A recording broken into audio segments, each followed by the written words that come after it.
Aujourd'hui encore, des mères agissent sous la pression de la crainte que les femmes ont éprouvée, non sans raison, des siècles avant elles.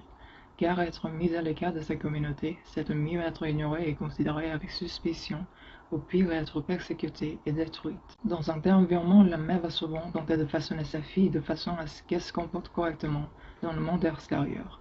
Elle espère ainsi éviter que l'une et l'autre soit l'objet d'attaque. Ainsi, la mère comme l'enfant sont divisés. Dans le vilain petit canal, l'Américain se trouve psychiquement divisé, ce qui l'a conduit à être écartelé, tiré de plusieurs côtés à la fois, en pleine ambivalence. Toute la mère qui a connu cette situation se reconnaîtront en elle.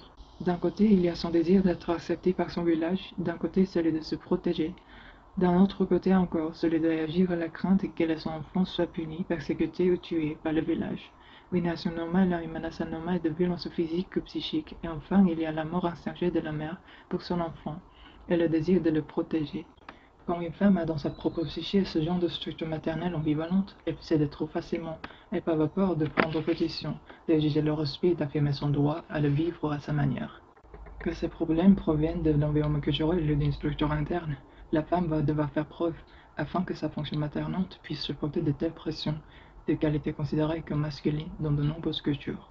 Il est triste de constater que pendant des générations, les mères qui voulaient être estimées et de leur progéniture avaient besoin de manifester les qualités même qui leur étaient expressément interdites: véhémence, intrépidité, capacité d'inspirer de la crainte.